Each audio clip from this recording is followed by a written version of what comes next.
Money doesn't just come from one place. It drips, trickles, flows, and floods into our lives in different ways.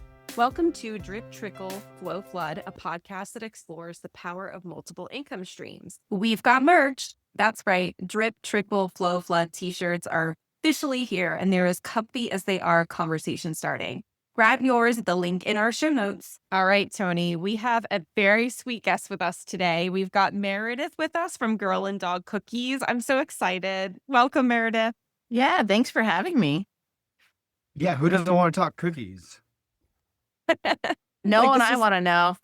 Yeah, what a great business. No one gets mad at someone for having cookies. No. Yeah. This is the greatest business ever. Meredith, how did you get started with this? Were you always a baker? Where did this come from? Yeah, so I didn't really ever dabble in much more than cookies. I've always been a cookie baker, even in high school. And I was working for a nonprofit down in California for a little while, and I would always bring cookies to our staff meetings. And the trajectory with the nonprofit kind of started to fizzle.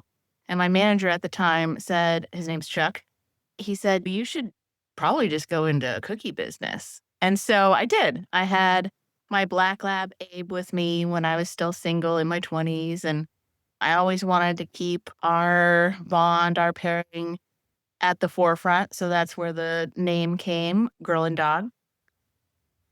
And yeah, I think I was talking to Tony the other day, but it's like I'm trying to do one thing really well, and that is cookies.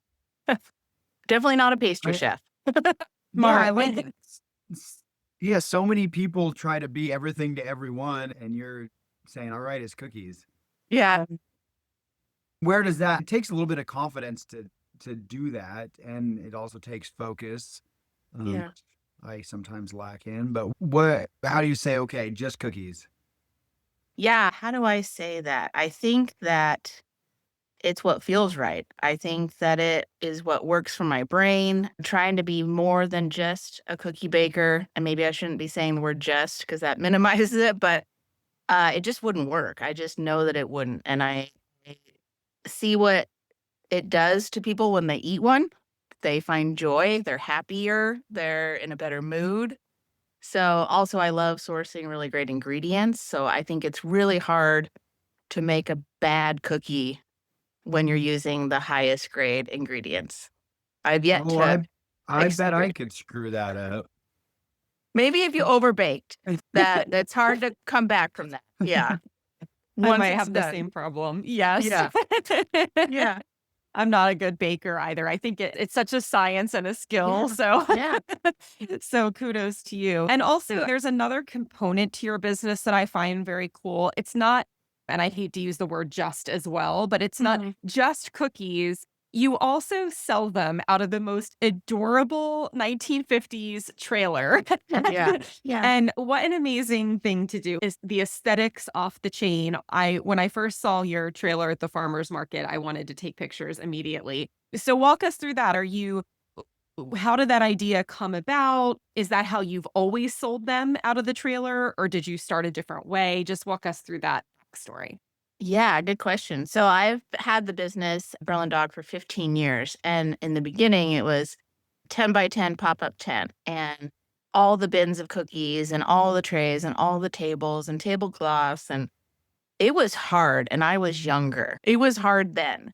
And so fast forward, the business kind of went dormant for, I don't know, 8, 9 years. Once we started having kids, I was primary parent at home and wanted to be around for all the different moving parts that entails. And then COVID hit all of us. And I just thought, if we're all going to die, I would like a way better story than what's happening right now. And so I was starting to get my feet wet again with the business because all 3 kids were then, not actually, that's not true, but they were starting to get into elementary school. So I knew where they would all be at any given day during the week. So I looked up on Craigslist. I found a trailer. Literally the morning that I decided to do this, I found the trailer listed on Camino Island. it was like a beacon of light. I was like, that's it. That's it. And Tim, my husband, is a great guy. And he, I think, instinctually knows not to say no right off the bat.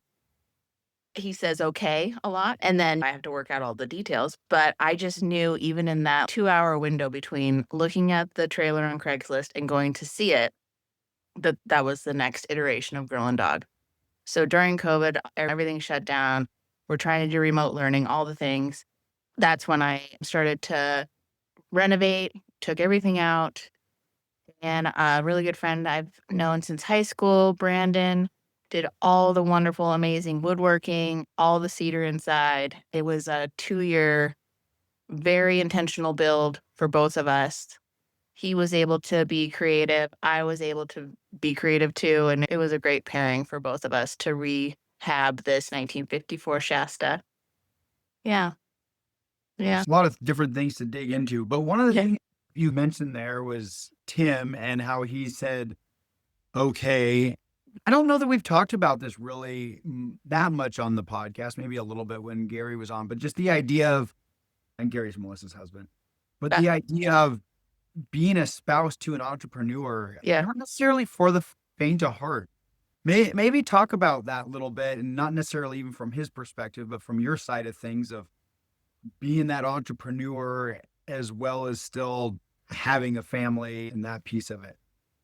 Yeah, that's wild because I'm in the throes of another kind of not downturn, but just it is real. It is hard work. And I was away from it when the kids were younger, and now I'm back in it with 3 kids and a husband. So I don't come home and just unwind. I want to.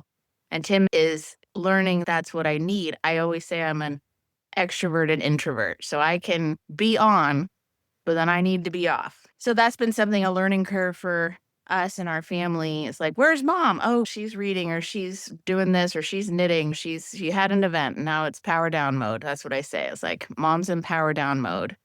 And luckily Tim is supportive and he's able to carry the load when I'm not.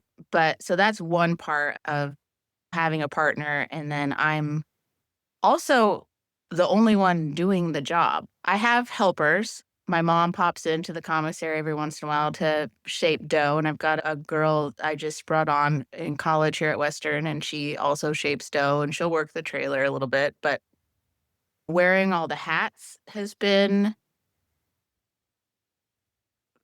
it's just reality, and marketing and the dough prep and the ingredient getting. And it's just a lot of hours that are taken away from family life. And so, yeah, the balance ebbs and flows. And I definitely get to parts of the season where it's like very out of balance. But they get a lot of cookies. The family, Yeah. they don't get as many as they'd like. But yeah.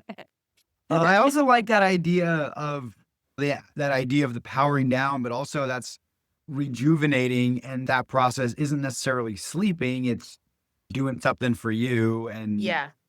Yeah, it's a lot of just quiet. It's a lot of not needing to do anything for anyone else, because it's really important to me that when someone gets a cookie at the trailer, it's an experience. It is about delicious cookies, absolutely, but it's also about the environment, the aesthetic, the coming up to the service window and seeing Brandon's like amazing woodworking skills, and the lighting has a lot to do with it. And life is hard enough. Getting a cookie from a sweet ass trailer shouldn't be one of those things that's hard. So, yeah, I'm willing to be that person, that 5-minute interaction that just feels good. Yeah. Do you only sell the cookies out of the trailer, Meredith, or do you also have an ordering type of business that people want to order for parties or anything like corporate events? Yeah, I think it's important to work on different sales channels. I was looking for the word. So I've started with some wholesale accounts. There's one here in Bellingham, Cafe Velo, and then one out in Maple Falls, Bean Water, which I think is a great name for a coffee shop. And I'm growing that wholesale side of the business, but a bit slow going because it's winter time and everyone is doing what we do in the winter. And burrowing and getting all of our waterproof gear out. And so it's been a bit of a downturn initially, but I can sustain through that. I call it the dark months. And then we enter back into high season in March. But the other thing is, yeah, I offer cookies to businesses or birthday parties, things like that. Yeah. And that's a fun way to go to. Yeah. Fun side note, I coached the owner of Beanwater's daughter in junior high cross country years back. Oh, nice. Yeah. Yeah. Small community. Yes, it is. Yeah, they're great. I really like them. Yeah. Let's get into cookies a little bit. So what's the process of having a cookie business and just making the cookie? You're not making them in the trailer. You're not making them in your kitchen at your house. So get into that. What's it like to procure the ingredients? Where are you making it to Yeah. actually get to the point to be able to sell it? Yeah. For the volume that I bake and for the business model that I have, I bake out of a commissary space here in town in Bellingham. Because they're not prepackaged cookies, that means that the cottage food permit doesn't apply to me. So I honestly wouldn't want to bake out of my home. A large part of Girl and Dog is that it is, sounds selfish, but it is mine. I don't want to I want that to be my time to be creative and to do the thing that I'm good at. And the commissary space gives that to me. Let's see, what was the next part of that? So as far as you got to procure the ingredients, and then Yeah. you got to actually make the cookie, and you already mentioned quality ingredients. What does all those pieces look like? Yeah, so I get my flour from Karen Spring Mill, which is a trip down to Burlington, which I don't mind because it's beautiful. I usually take coconut just to really make it worth it. And then I use Cool Chocolate, which is amazing, very ethically sourced, great couple who runs it, owns it. Best chocolate I've ever baked with. They're an easier pickup because they're here in Bellingham. And then the other ingredients are all organic as much as I can. And it's like balancing the numbers. You don't want to have too much or too little. You want to always have fresh all the time. So the rotation of dough, and then figuring out, like, if anyone saw my notebook from the first 2 years of this business with the trailer, it would be insane. You have to take into account all the different aspects of the event, different vendors, who's there, weather, your location, even though it is a 14-foot aluminum trailer. It's like people don't see it sometimes, and I don't know how, but placement at an event is so crucial. And so I've learned to advocate. If you get to a spot and they're like, "Oh, we want you over here in the back 40." And I say, "How about?" And usually people are, "Oh yeah, that sounds good." And then but learning to advocate for that too is, just has to be worth the time. I think it looks like a simple business, but it's a lot of hours. That's what I would always say, is it's a lot of hours behind the scenes. Yeah. Do you want to get into your different flavors? Ooh, yeah. I have a rotation of 7 or 8 cookies. And the OG, the original recipe, is named after Abe, my black lab, who passed in 2017, but here in spirit always. And that's called Sir Abe. And it's got toffee, coconut, oats, and cool chocolate chips. It's the perfect trail cookie, I think, too, because it's got a lot of substance to it. And then I have a ginger spice, which is great for this season, and cardamom pecan, which is like a snickerdoodle base. Chocolate chip, because who doesn't want a chocolate chip sometimes? And I then also have a double cocoa cookie that features cool chocolate. All my chocolate is cool, but it is called the cool, so that we can try to cross promote each other. Because it's interesting. I'll talk about the chocolate with customers who are interested, and some of them say, "Oh, I've never heard of cool." So it's nice to be able to cross promote with them. And then I do offer a couple of vegan and gluten-free offerings. One's peanut butter, and then the other is a chocolate chip. Because again, it's listening to customers, and there are some people who eat vegan or gluten-free, and so let's try that. and they are the peanut butter, the vegan gluten-free peanut butter is one of my favorite cookies to eat. So on your website, it says add to cart. Do you ship cookies? No, it's just because I'm a baker and not a tech person, and I don't know how to change that. I would love to. I need help. I don't know. I don't ship cookies, but I do want people to know that I could deliver them or they could come get them. I am trying to, another sales channel is trying to get a monthly cookie subscription going where people would order and then pick up at the commissary. I think it's the last Friday of each month is what I would like to do. But yeah, I got to put the price out there somewhere. I don't know. I don't know. Well, This I mean, darn Shopify. I know. Yeah. Like, where's the little thing on the thing? It's not as intuitive as I would put it It's that way. not. Yeah.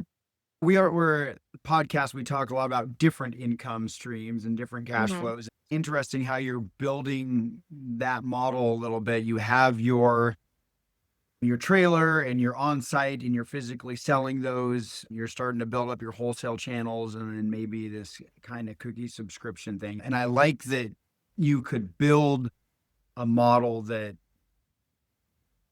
when it's raining here and farmers markets aren't bustling, there's other avenues for people to support your business. And if you're selling at Bean Water somewhere, then, you can't be in two places at once. And they're selling when you're not open and those sorts of things.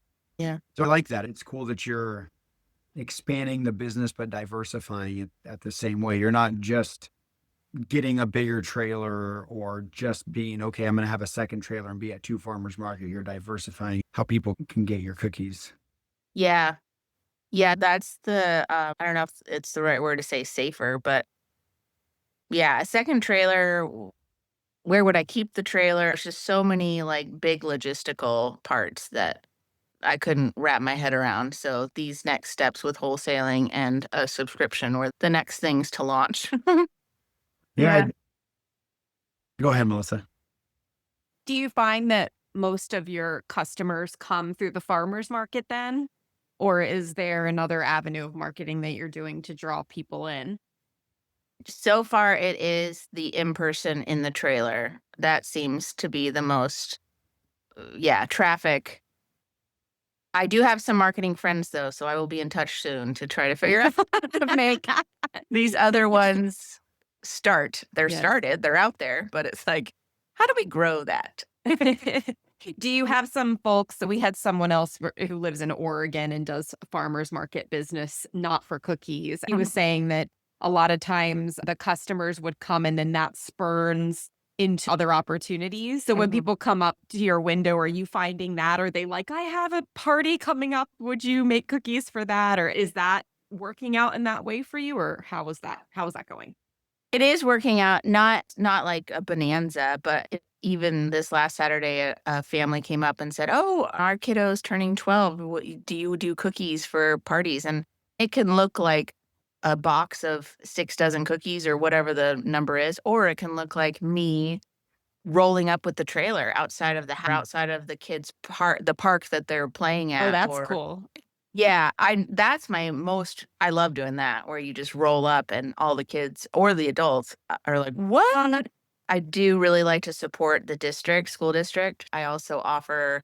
I've got one lady. I don't know what her title is, but she teaches teachers, and I'm thinking, I don't know.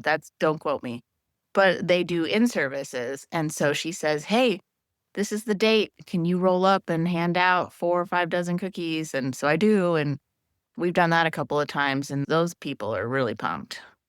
Yeah, I After can saying that. envision you being at weddings and Yeah. all sorts of different types of Weddings are perfect. Yeah.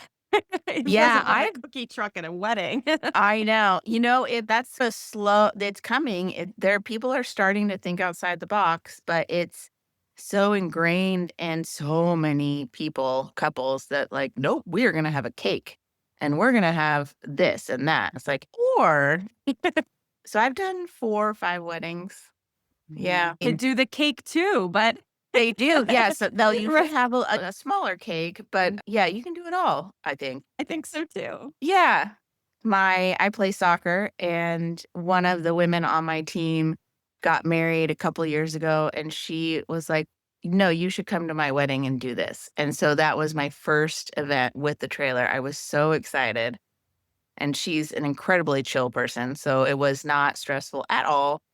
And that was the launch of Girl and Dog. It was at a wedding, a friend's wedding. So I've we seen there's some new cocktail carts and trailers that have been popping up around the county and yeah. having cookies and cocktails show up at your wedding. Yeah. You could probably have some pretty awesome pairings. Yeah.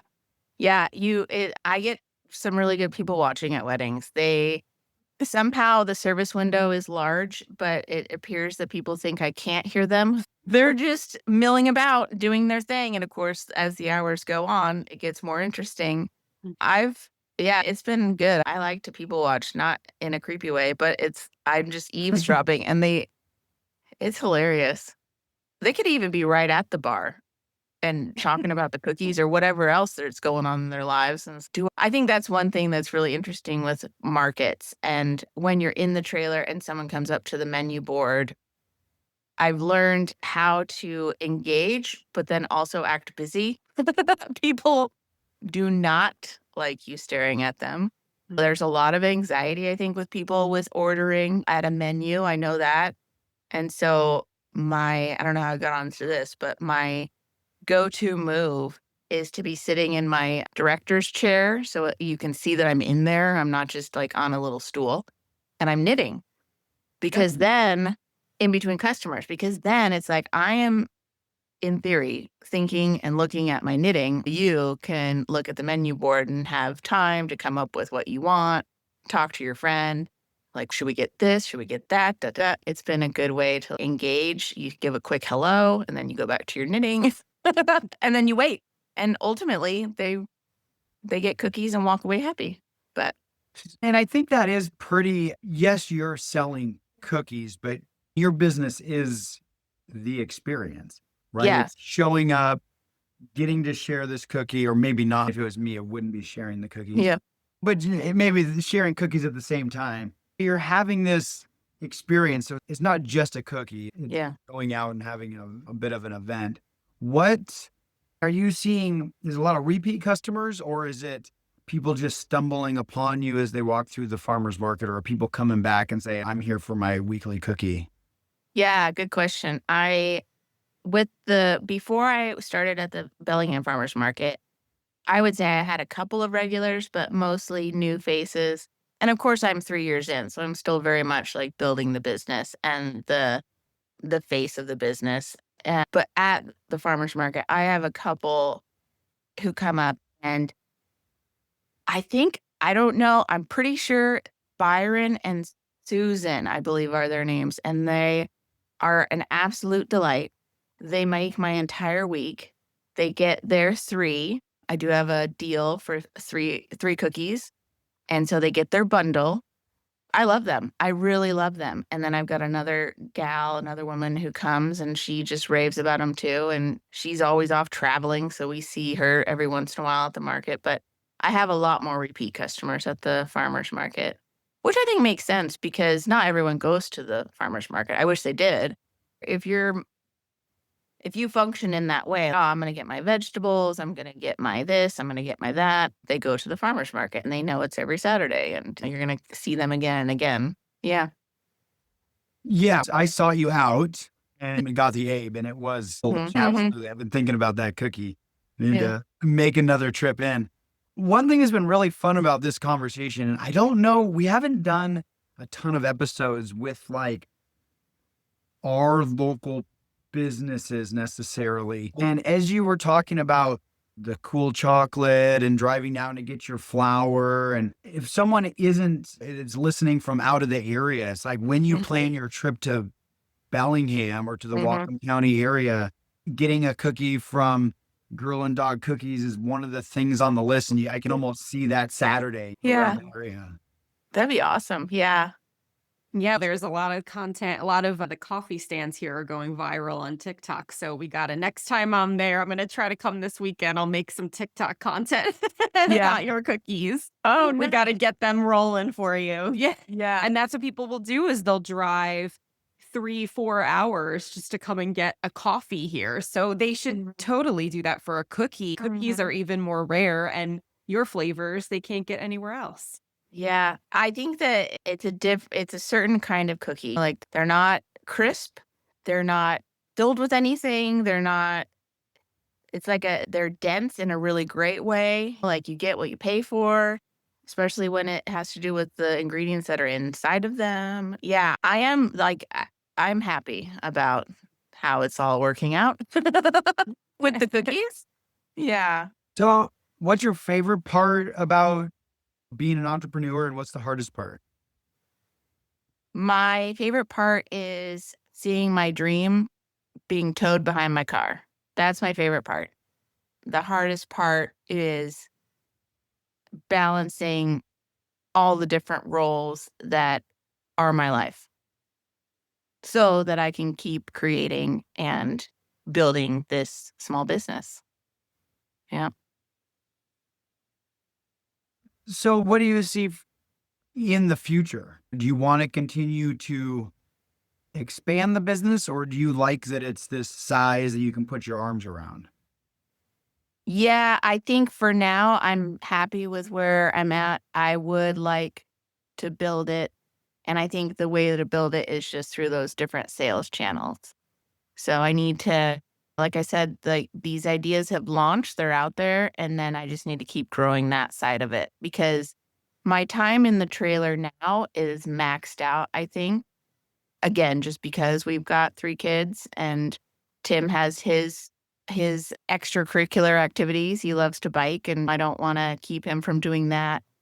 Yeah, so it's the future is growing the other sales channels like wholesaling and events, like corporate drop-off events and things like that, because that means I've done all the back end work. The cookies are already prepped and they're baked, but it doesn't take my time necessarily because then once they're out, they're dropped off and other people can enjoy them. It's a good way to go to grow the business and not then add. Because I don't know, I guess you could, but I've never heard of someone being able to work 200 hours a week. I don't know. And I don't really want to. Yeah, That sounds no, terrible. absolutely. Yeah. Yeah. So No, Cookies or not. Even Yeah. if you're all charged up on cookies, I still think that would be a terrible work schedule. Yeah. Yeah. So anyway. yeah. So, if there's these local coffee shops going viral on TikTok, sounds like we gotta get your cookies in there. Yeah, get over to Red Barn on Yeah. Hannigan and Laurel. Yeah. And that's the thing I've been putting my feelers out with, like my soccer team. Hey, where do you get your coffee? Where do you get your this and that? And sending out, there's also a level of confidence that you have to have, which definitely ebbs and flows for me, personally speaking, because you put yourself out there. And if they say no, it's no, the world doesn't hate you. It's just we're in a moment here. And actually, Tony, you had said this where you said it's usually a no, but. And I've thought about that after we talked a little while ago, and that helps take away the pressure of it all. It's just not yet, maybe, or just keep going and keep focused, and then try again, which is a good lesson because I'm a parent, and that seems like a good message to give my kids.